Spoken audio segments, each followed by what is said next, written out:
वसई विरार महानगरपालिका निवडणूक प्रचारासाठी मुख्यमंत्री देवेंद्र फडणवीसांची आज नालासोपाऱ्यात सभा होणार आहे। विजय संकल्प सभेसाठी थोड्याच वेळात फडणवीस जीवदानी हेलिपॅड इथं दाखल होणार आहेत। त्यानंतर सभेला ते उपस्थित राहणार आहेत।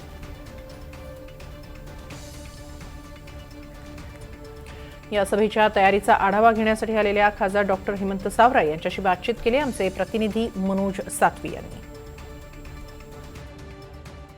मुख्यमंत्री देवेंद्र फडणवीस यांची आज वसई विरार महानगरपालिकेसाठी जे उमेदवार आहेत त्यांच्या प्रचारासाठी जाहीर प्रचार सभा आयोजित करण्यात आलेली आहे आणि या प्रचार सभेच्या तयारीचा आढावा घेण्यासाठी पालघरचे खासदार डॉक्टर हेमंत सावरा सर आलेले आहेत। सर नमस्कार, कशा पद्धतीने या मुख्यमंत्र्यांच्या पहिल्या सभेसाठी तयारी झालेली आहे?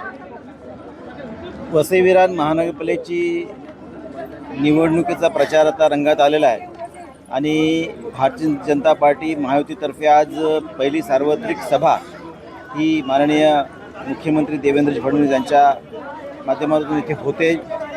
यासोबत प्रतापजी सरनाईक साहेबसुद्धा उपस्थित राहणार आहेत, श्रमजीवीचे संस्थापक वेगवेगळे पंडितसुद्धा उपस्थित राहणार आहेत आणि सगळे आमदार खासदार अनेक मान्यवर सामाजिक नेतृत्व असलेले मान्यवर हे सगळेजण उपस्थित राहणार आहेत। साधारणतः आम्ही 8 ते 10 हजार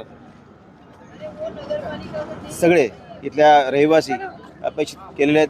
त्या पद्धतीने तयारी सुरू केलेली आहे आणि आपण बघतो की सगळीकडून आता जनता इथे येत चाललेली आहे आणि अतिशय सकारात्मक वातावरण ज्या पद्धतीने भारतीय जनता पार्टी महायुतीला तयार झालेलं आहे ते वोटिंगमध्ये निश्चितपणे ते कन्वर्ट होणार।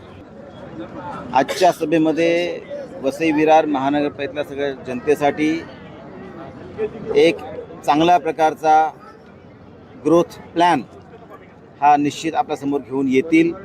एक सुनियोजित पद्धतीने वसई विरार महानगरपालिका कशा पद्धतीने डेव्हलप करू शकतात त्या पद्धतीने निश्चित एक ठोस असा प्लॅन ठेवल्यानंतर निश्चितच जनता त्याला अपील करेल आणि भरभरून प्रतिसाद देईल। नक्कीच वसई विरारसाठी आज मुख्यमंत्री सुनियोजित असा प्लॅन देतील आणि वसईच्या हिताचा जो असेल आणि असा विश्वास खासदार हेमंत सावरा यांनी व्यक्त केला आहे।